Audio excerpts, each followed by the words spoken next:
বাচ্চা থেকে শুরু করে আমাদের বড়দের অনেক সময় সন্ধেবেলায় হালকা খিদে পায়, তখন যদি এই রকম রেসিপিটা একদিন বাড়িতে বানিয়ে রাখতে পারো তাহলে তোমরা প্রায় এক সপ্তাহ পর্যন্ত এটা খেতে পারবে। আর পেটটাও কিন্তু বেশ ভর্তি হয়ে যায়, খেতেও টেস্টি, আর বাচ্চাদের কিন্তু মনটাও ভরে যাবে। তো চলো আর বেশি কথা না বাড়িয়ে তোমাদের সঙ্গেও এই টিফিন রেসিপিটা শেয়ার করে নেওয়া যাক। তো আজকের রেসিপিটা শুরু করার জন্য সবার প্রথমে এখানে একটা বড় মিক্সিং জারের মধ্যে অ্যাড করতে হবে মেজারমেন্ট কাপ মেপে হাফ কাপ সুজি, আর নিয়েছি ওই একই কাপ মেপে হাফ কাপ ময়দা। মেজারমেন্ট কাপের বড় কাপ মেপে আমি হাফ কাপ সুজি ময়দা মিশিয়ে 1 কাপ নিয়েছিলাম, তবে তোমরা যদি বাড়িয়ে করতে চাও তাহলে 1 কাপ সুজি আর 1 কাপ ময়দা মিশিয়ে করতে পারবে। সুজি আর ময়দাটা মিক্সিং জারের মধ্যে নিয়ে শুকনো অবস্থায় খুব ভালো মতন গ্রাইন্ড করতে হবে। এতে করে সুজিটা একদম মিহি পাউডার হয়ে যাবে, রেসিপিটা কিন্তু খেতেও খুব সুন্দর হবে। দেখতেই পাচ্ছ মিশ্রণটা একটা পাত্রের মধ্যে নামিয়ে নিয়েছিলাম আর কত সুন্দর একটা পাউডারভাবে গ্রাইন্ড হয়ে গেছে। মিশ্রণটা একটা বড় পাত্রের মধ্যে নামিয়ে নিয়েছিলাম আর তারপরে এর মধ্যে অ্যাড করব 3 টেবিল চামচ গুঁড়ো দুধ। আমি এখানে 10 টাকার প্যাকেটের 1 প্যাকেট গুঁড়ো দুধ 3 টেবিল চামচ এর মধ্যে অ্যাড করেছি, বাকিটা আমরা পরবর্তী সময়ে কাজে লাগাবো। আমি এখানে তোমাদেরকে পরিমাণটা দেখানোর জন্য এরকম বড় চামচ মেপে 3 টেবিল চামচ গুঁড়ো দুধ অ্যাড করলাম। এবার শুকনো অবস্থায় সমস্ত কিছু খুব ভালো মতন মিশিয়ে নিতে হবে। মিশ্রণটা প্রথমে খুব ভালো করে মিশিয়ে নিতে হবে, তা না হলে কিন্তু খেতে ভালো হয় না। আর মাঝখানে এর মধ্যে অ্যাড করেছি 1 চিমটে নুন। যে কোনো মিষ্টি জাতীয় খাবারে একটুখানি নুন দিলে কিন্তু টেস্টটা খুব সুন্দরভাবে ব্যালেন্স হয়, তার জন্য 1 চিমটে নুন দিয়ে আবারও সমস্ত কিছু শুকনো অবস্থায় মিশিয়ে নিয়েছি। 4টে উপকরণ খুব ভালো করে মিশিয়ে নেওয়া হয়ে গেলে এবার মিশ্রণটা একটা আলাদা জায়গায় রেখে এবার অন্য একটা বোলের মধ্যে অ্যাড করতে হবে একটা কাঁচা ডিম। পরিমাণ মতন আমি এখানে একটা ডিম ভেঙে নিয়েছি, তবে তোমরা বাড়িয়ে করতে চাইলে 2টো ডিম দিয়ে করতে পারবে। ডিমটাকে প্রথমে খুব ভালো মতন ফেটিয়ে নিয়ে এবার এর মধ্যে অ্যাড করতে হবে মেজারমেন্ট কাপ মেপে 1 কাপ পাউডার সুগার।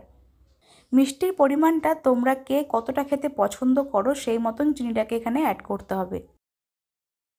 তার সঙ্গে অ্যাড করেছি এই একই কাপ মেপে হাফ কাপ পরিমাণে সাদা তেল। তেল, চিনি আর ডিমটাকে এবার একসঙ্গে খুব ভালো মতন মিশিয়ে নিতে হবে যতক্ষণ না মিশ্রণটা একটা ক্রিমি টেক্সচার চলে আসছে।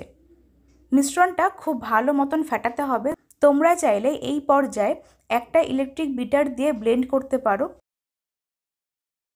তবে সবার হাতের কাছে যেহেতু ব্লেন্ডার থাকে না তার জন্য আমি এখানে হ্যান্ড ব্লেন্ডার দিয়ে তোমাদের সঙ্গে রেসিপিটা শেয়ার করে দেখাচ্ছি।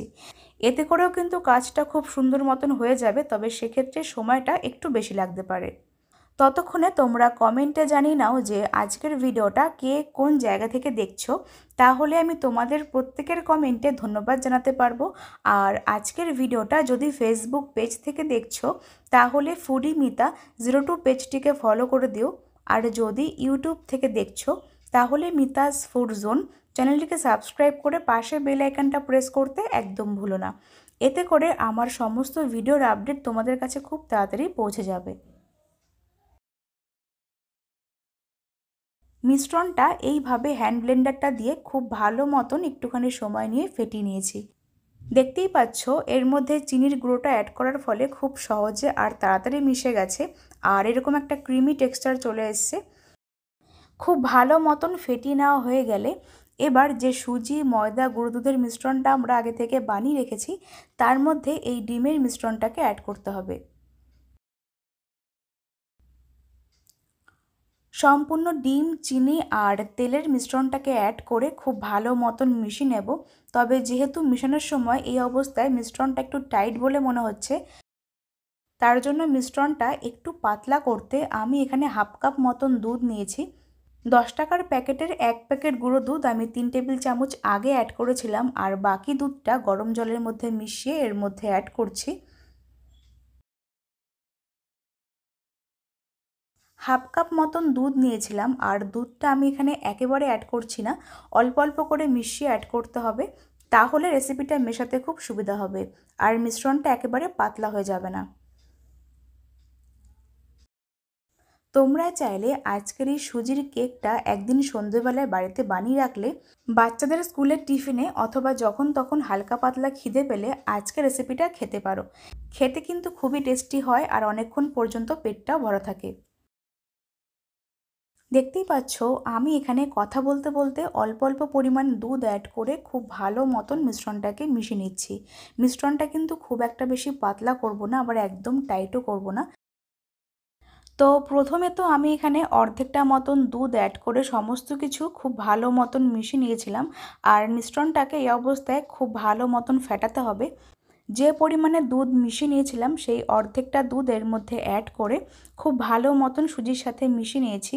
আর সুজিটা যেহেতু অনেকটা পরিমাণে দুধ অথবা জলটাকে টেনে নেয়, তার জন্য আমি এখানে মিশ্রণটা এই অবস্থায় মিশিয়ে কিছুক্ষণ ঢাকনা চাপা দিয়ে রাখছি।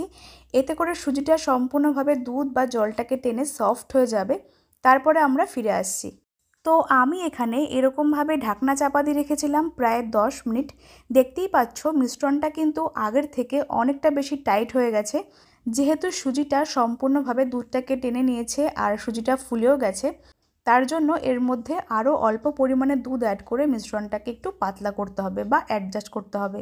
আমি এখানে প্রায় 1 কাপের থেকে একটু কম পরিমাণে দুধ নিয়েছিলাম, তো সেই দুধটা সম্পূর্ণ লাগেনি, একটুখানি দুধ রয়ে গেছে।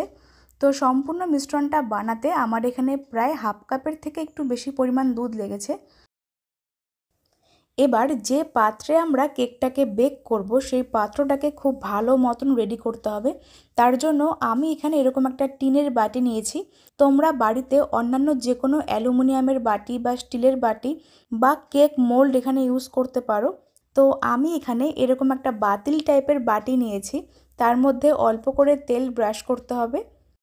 আর যাদের বাড়িতে কেক মোল্ড নেই তারা কিন্তু খুব সহজে এরকমভাবে অ্যালুমিনিয়াম টিন অথবা স্টিলের বাটির মধ্যেও কেকটাকে খুব সহজে বেক করতে পারবে। সমস্ত বাটির মধ্যে অল্প করে তেল ব্রাশ করে এবার এর মধ্যে 1 টেবিল চামচ ময়দা অ্যাড করে খুব ভালো মতন বাটির চারদিকে কোট করতে হবে। তাহলে কেকটা খুব সহজে নিচে লেগেও যাবে না আর বেক হয়ে যাওয়ার পরে আপনা আপনি উঠে আসবে। দেখতেই পাচ্ছ কত সহজে কিন্তু কাজটা হয়ে গেল। তবে তোমরা এর পরিবর্তে বাটার পেপার দিয়েও আজকের কেকটা বেক করতে পারো। এবার সব শেষে এর মধ্যে অ্যাড করব 1 টিস্পুন বেকিং পাউডার আর দিচ্ছি 1/4 teaspoon baking soda. Baking powder আর বেকিং সোডার পরিবর্তে তোমরা 1 টেবিল চামচ ইনো ব্যবহার করতে পারো, তাহলেও কাজটা একই রকম রেজাল্ট আসবে। তো আমি এখানে সামান্য একটুখানি দুধ দিয়ে এটা অ্যাক্টিভেট করে খুব ভালো মতন আরেকবার মিশিয়ে নিচ্ছি। দেখা যাবে বেকিং পাউডার আর বেকিং সোডা অ্যাড করার ফলে মিশ্রণটা অনেকটা বেশি ফুলে ফেঁপে উঠেছে। তখনই বুঝতে হবে যে আমাদের এখানে ব্যাটার একদম পারফেক্টভাবে রেডি। আর এটা দেওয়ার পরে কিন্তু খুব একটা বেশিক্ষণ রেস্টে রাখবে না, সঙ্গে সঙ্গে কেকটা বেক করতে বসিয়ে দেবে। তো সম্পূর্ণ কেকের মিশ্রণটা এর মধ্যে অ্যাড করে এরকম একটু ট্যাপ করে নিচ্ছি। তো আমাদের এখানে কেকের বাটিটা একদম রেডি হয়ে গেল বেক করার জন্য। এবার বেক করতে আমি এখানে গ্যাসের ওপর একটা অ্যালুমিনিয়ামের গামলা বা ডেচকি বসিয়ে দিয়েছিলাম। তারপর ঢাকা চাপা দিয়ে হাই ফ্লেমে রেখে 5 মিনিট প্রিহিট করে নিয়েছি। তারপরে এর মধ্যে খুব সাবধানে কেকের পাত্রটাকে বসিয়ে ঢাকনা চাপা দিয়ে একদম লো টু মিডিয়াম ফ্লেমে রেখে দিতে হবে প্রায় 30 থেকে 40 মিনিট সময় নিয়ে। তবে তোমাদের কেক অনুযায়ী বেক হতে একটু সময়টা কম বেশি লাগতে পারে। তো ফিরে আসলাম প্রায় 40 মিনিট পরে। দেখতেই পাচ্ছ কেকটা কত সুন্দরভাবে বেক হয়ে গেছে। আশা করি তোমরা দেখে নিশ্চয়ই বুঝতে পারছো কতটা সফট নরম তুলতুলে হয়েছে আর ফুলে উঠেছে। আর এখন যেহেতু কেকটা অনেকটা পরিমাণে গরম আছে, তার জন্য পুরোপুরি ঠান্ডা হয়ে গেলে কেকটাকে আমরা বার করব। প্রায় 1 ঘন্টা পরে কেকটা যখন একদম ঠান্ডা হয়ে যাবে তখন আমরা কেকটাকে বার করে নিচ্ছি। তো বন্ধুরা দেখে নিশ্চয়ই বুঝতে পারছো যে আজকের কেকটা কতটা সুন্দর পারফেক্ট সফট নরম তুলতুলে হয়েছে। তোমরাও আশা করি এরকমভাবে সুজির কেকটা একদিন বাড়িতে বানিয়ে ট্রাই করতে পারবে।